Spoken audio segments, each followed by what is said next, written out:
Hi, so I wanted to make a video today talking about the true cost of doing DoorDash, Uber Eats, and all those apps, and just gig work in general.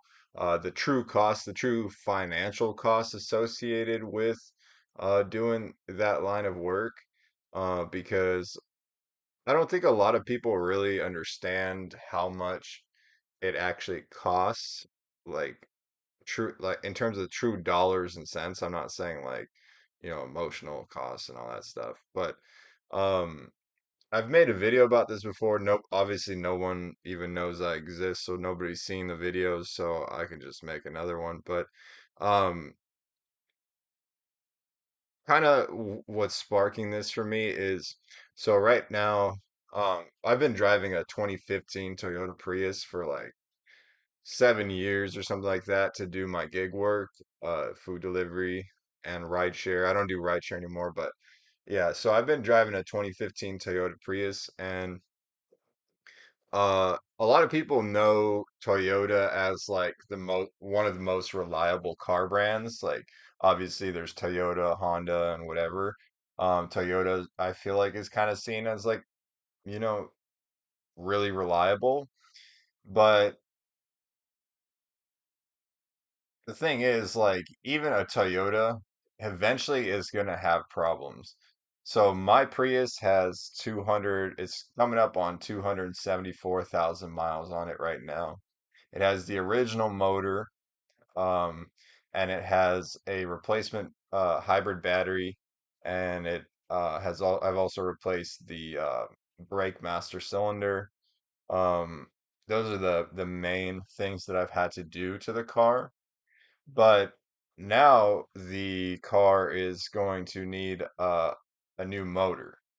The car has a blown head gasket, and kind of come to find out, turns out with the 2015, the Gen 3 Toyota Prius, and I don't know the other Priuses, and I'm not a car expert, but it turns out with the Toyota Prius, um, they are known for this issue because they have this EGR system, which again, I'm not a mechanic, but I guess it's like it has something to do with trying to reduce emissions. So the car like reburns exhaust gases, and then what happens is the exhaust system, whatever, gets all clogged up with this like gunk, and because of that, the air can't flow through properly, and you end up getting like uneven heat uh, cooling distribution through the cylinder. This is just my understanding through just research on the internet. And eventually, what happens is you end up with a blown head gasket. Um, I didn't know about this until my car had about 211,000 miles on it, and then I started having the knocking issue on the car, and then I ended up getting the EGR system cleaned, and that took me through for another 60,000 miles. But now at this point, unfortunately, the car is going to need a new motor. Um, so what am I trying to say? Basically, you need like I feel like a lot of people don't really understand. I mean, a lot of people know this, but um it's important to understand that every mile that you put on your car costs something, right? There are certain things on your car that wear at specific intervals, like your oil, or your brake pads, or your tires, or if you have a standard transmission, your transmission fluid. Again, I'm not a mechanic, but I'm just saying, this is just basic stuff that I've learned at this point because I've been delivering for 10 years, and I've had to get work done on my car. I've had to do some of the work myself. Um, so there are certain things that do wear down at specific intervals, but then there are things that just, when you're kind of just going through life and just kind of like fingers crossed, I hope nothing happens to my car. Like a lot of times, like when something happens to your car, it seems like this like bad luck or like whatever. But if you were to think about it, like if you had a fleet of vehicles, like if you owned Hertz or Enterprise or something, right? And you got a fleet of vehicles, um, you know that those vehicles are going to have issues. If you have 100 vehicles, you know those vehicles are going to have issues. Certain things are going to come up. If you have a certain type of car, the same type of issues tend to come up on that certain type of car, right? Like, um, the EGR thing is a thing for the Toyota Prius. It's not like, you know, it's not a surprise if you've done the research. But I mean, I, I don't know if I don't know when people started finding out about this shit. I mean, I bought the car in like let's say 2018, the car's a 2015. So at what point did people start figuring out that like, oh, this thing gets fucking clogged to hell and you got to clean this bitch like every 50,000 miles. You got to clean out the whole EGR system, which is not an exciting thing to do, right? Like if you want to replace your oil, like you just undo the drain plug, whatever, and fucking replace the filter, put in some new oil, and you're pretty much good to go. Like it's routine maintenance and it's designed for you to be able to access it and to do that. But with that whole EGR thing, like it's not really designed for you to be able to clean it. It's just designed to do what it's supposed to do, and that's about it. Like once you get to like 200,000 miles on that car, you're kind of on your own. Like that thing's fucking clogged. Like if you haven't cleaned that shit out, that shit is clogged, and you're going to have an issue. So I mean, long story short, I mean, long story not short, because I'm at 7 minutes now talking here. But you have to, I believe that it's very important to understand what it's costing you to drive even before those costs have been realized, right? Like that's a term that they use in when you buy and sell stocks. I'm sure they use it elsewhere, right? But if you bought a stock at $100 and it goes down to $80, at that point, you haven't realized any losses until you actually sell the stock, right? Then it becomes a realized loss, or if it goes up, or realized profit, right? So the same thing is with your car. You have you haven't had those realized losses in those large repairs, but those repairs will come no matter what car you're driving. I mean, you might get lucky, you drive a Corolla or something and you take it to like 350,000 miles and you never have any issue with it. But then even if you do that, even if you get to 350,000 miles, motor goes out or the transmission goes out, now you have to make a decision, which is where I'm at, on are you going to keep the car and put in a new motor for 4 grand or whatever, or are you going to go buy another vehicle? And it's a tough decision. Like right now, I'm probably leaning towards actually putting in a new, or it's not a new motor, but it's gonna be new to me. It's a supposedly it's a lightly used motor with like 60,000 miles on it or whatever. Um, so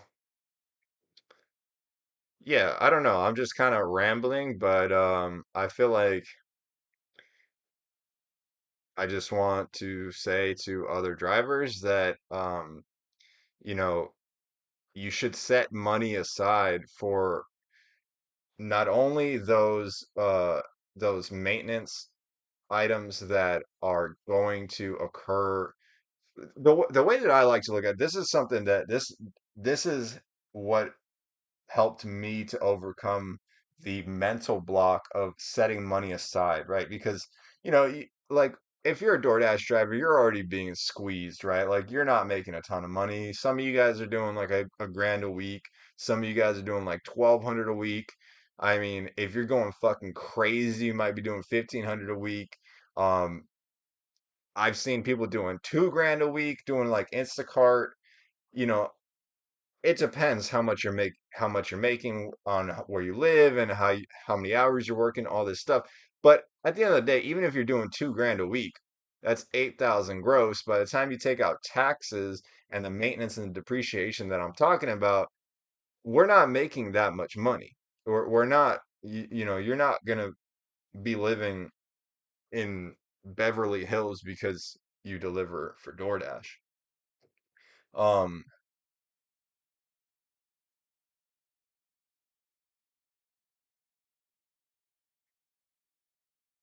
yeah, I don't know.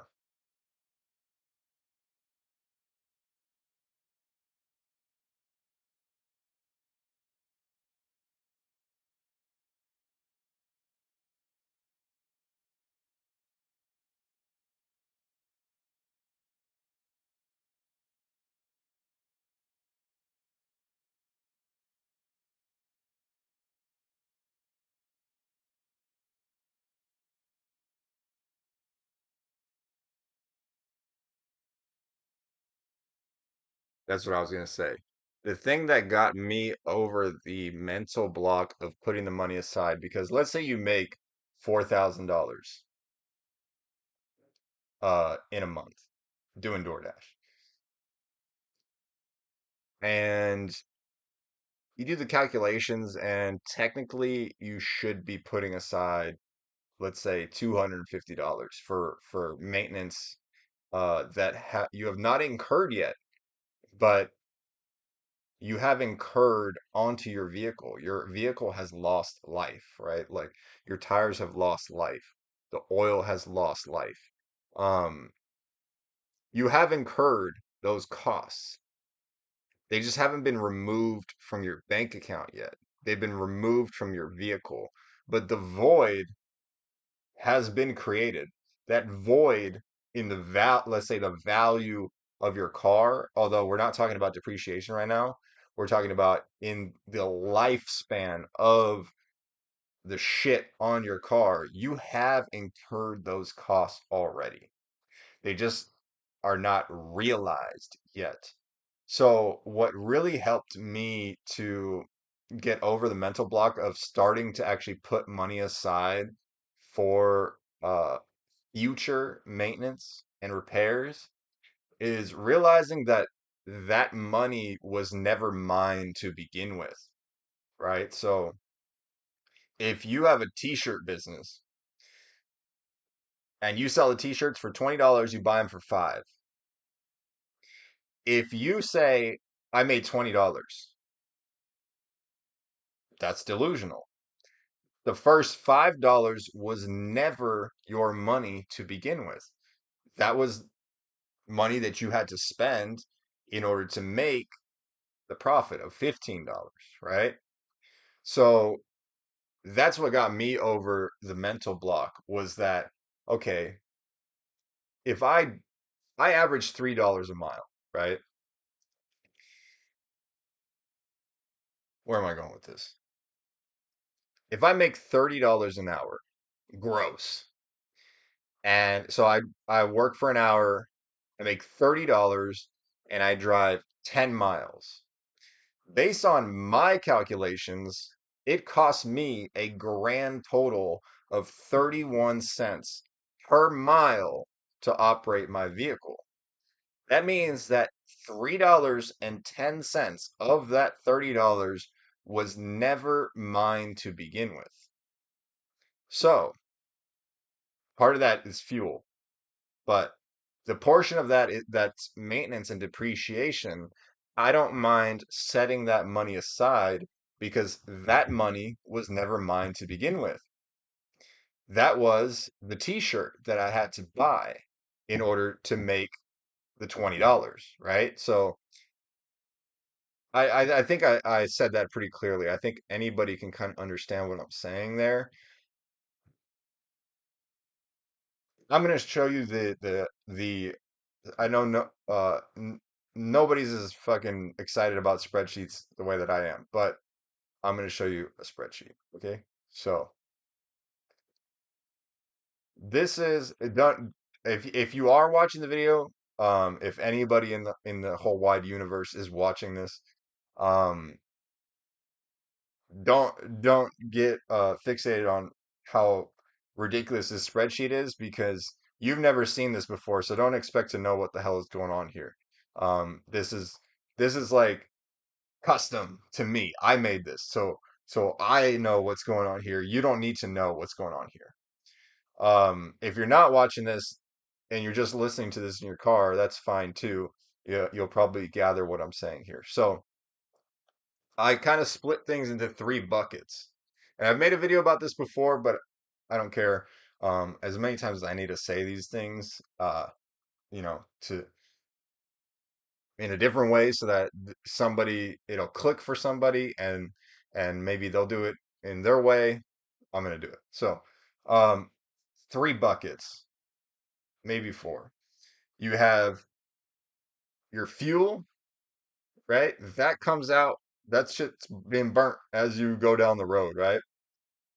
You have your fuel, maintenance and repairs, that's one bucket, and then depreciation, right? So depreciation is just if you're not familiar with depreciation, it's the loss in value of the car, right? If you buy a car for 20 grand in a year, it's not 20 grand, whether you drive it or not. But if you drive it, it depreciates even faster, right? So so here's on this side, I just put my active costs. This calculator just makes it really simple for me. I actually need to update this. So my cost per mile has actually increased now because uh, gas in my city has gone up to $4.39, unfortunately. So that's 10.2 pennies, 10.2 cents per mile for gas. That's coming out, right? But this is what I'm really talking about, particularly in this video, is the maintenance and repairs, right? So I was talking about the things that are regular maintenance items, right? So tires, my tires cost me $750 and they need to be replaced roughly every 60,000 miles. Your shit's gonna vary, your numbers are gonna vary. That's not the important thing. The, all I'm talking about is the fact that there's certain things that are going to be replaced. And then you also have you have to account for shit that you don't even know that might be replaced. So for me, um, I've had to implement this aspect too. This is my EGR cooling that I'm talking about. At 40K and 80K, my mechanic cleans out the EGR. At 80K miles, they replace the water pump and everything because that's just what you have to do to keep the Prius going. Unfortunately, it's expensive. And that's the main thing that I'm trying to get across to people is that it's expensive to operate a vehicle, but at the same time, it's not that expensive if you budget ahead of time, right? So, you know, my maintenance and repairs is 16 and a half cents per mile. So, for me, I average roughly $3. I make $3 for every mile that I drive. So when you factor in, maintenance, fuel, everything, 32 cents per mile. So you take $3 minus 0.32, I still profit $2.68 a mile. The thing is, if you haven't been setting that money aside, though, when you have that $2,000 repair or whatever, it's extremely painful, right? Because you don't you already you spent the money, you spent the value of your car essentially. If you make $4,000 or whatever, and then let's say it's also 16 cents per mile for your car. So let's say you drive 1,000 miles, right? You drive 1,000 miles and you should be setting aside, let's say 16 and a half cents for maintenance and repairs, 0.165. That means you should have set aside $165 for maintenance and repairs if you drove 1,000 miles. But if you didn't do that, then you thought that money was yours. Now you probably spent it, or whatever. And now when the repair comes, you don't have the money there. Um,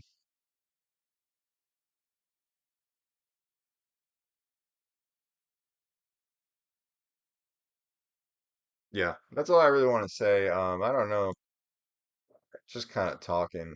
And the whole point, what I'm talking about here, um, I guess let's bring it back.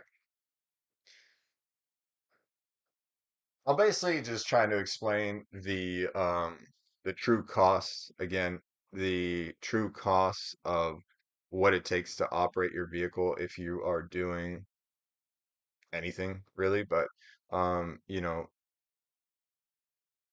yeah, it's expensive. It's expensive to operate a vehicle, and if you know ahead of time what it costs to operate your vehicle, then you can make better decisions about your delivery work or your rideshare work or whatever. You know, if you know what it costs to buy the t-shirt, then you know what you can sell it for. But if you think it only costs $2 for the t-shirt, you might start selling the t-shirt for $10 because you think it only costs $2. And that's actually what a lot of people do is I hear this shit all the time online. It's like people talk about how much it costs them to fill up or how much they spent on gas, and then they say, okay, like I hear this mostly. I mean, I've been watching a lot of cargo van videos and stuff because that's where I'm kind of looking at expanding into is the cargo van space. And I'll hear people doing like over the road, and they'll be like, "Yeah, fucking this load was $500, and so I got to do in my head the calculation. Oh, it's going to cost me $150 to drive over there. So that's going to be $350 in profit because $150 of fuel, so $350 in profit." And every time I hear that shit, I'm just like you don't know. I mean, you might be making it work. I'm sure. I don't know. Like maybe your profit margins or maybe you're not spending the money, so you're putting it in savings, so then you don't mind if you end up having a $2,000 repair, you just take the hit that month or whatever. I don't know how other people are doing it, but um that's not that fuel is not your only cost. Like especially if you were to buy, some people buy brand new vehicles. You understand that like if you buy a $40,000 car and you turn that $40,000 car into a $10,000 car that lost 30 grand, right? Like you fucking understand that you lost $30,000. Are you factoring that into your math, right? Like fuel is not your only cost. And like I mean, again, I'm not a mechanic and I know not everyone knows fucking anything about cars. Not everyone knows a bunch of shit about cars, but like your tires are going to be replaced, right? Like you're gonna need to replace your tires. You're gonna need to replace your brake pads. Like those have a very calculable, calculatable cost. Like you can actually calculate that. It's not like some like, oh, like I don't know, like how much it's going to cost me per mile. How could I ever calculate that? Like you have a fucking it came with the car, the maintenance interval. You can work with Chat GPT and like the booklet and be like, all right, like I'm gonna need to do oil change every so often. How much does that cost? I need to do tires every so often. Do I need a timing belt, timing chain, fucking when do I need to replace my coolant? And you can actually get pretty close. Like you can get pretty close to where like pretty fucking close how much it actually costs you to operate your vehicle. And then now you actually know what you're making. So yeah, I don't know. Like when people are like, "Oh, well, like I fucking went out dashing today and I made $200. I spent, I filled up for $20 in the morning, and then so I made $180." It's like you didn't make $180. Like You literally did not make $180. You did not. Like, you didn't. I don't know. So, anyways, if anybody actually sees this, I hope this is helpful to you. I hope it gives you a little bit of motivation to maybe make a spreadsheet. If you've never made a spreadsheet before, make a spreadsheet or don't do it on a spreadsheet. Maybe even go more simple and just be like, all right, piece of paper. How much does my oil change cost? Okay. How much does this cost? Okay. Boo, boo, boo, boo, boo, boo, boo. And go, okay, how much does that cost me per mile? And then go, oh, okay, 14 cents. So then now you, instead of like, every 3 months, all of a sudden you get hit with a $500 bill, you bill yourself. You bill yourself $100 a month or $150 a month, and you set that aside so that when you have a large repair, the money's there. So yeah, well, if anybody sees this, hopefully this helps you make a better decision in terms of like maybe if you even want to do DoorDash or Uber Eats or whatever. Because maybe like you look at this and you're like, hey, this is way too much work, and I don't want to do it. And that's very reasonable because personally, I don't recommend doing this to really anybody.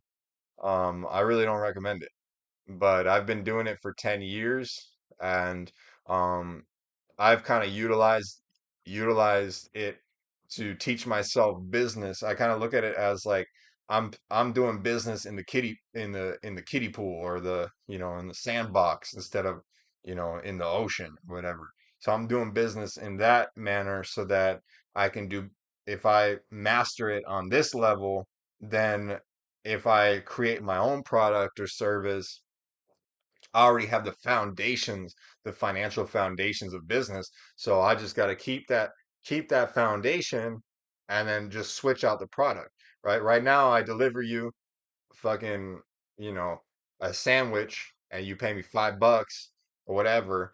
But if I can do something that's scalable or something where you pay me $50, right? Maybe I deliver a couch. Now you pay me $50 because I delivered something large that you can't deliver because you don't have a cargo van, right? So you pay me $50 or whatever, and so on and so forth. All right, that's it. See you later.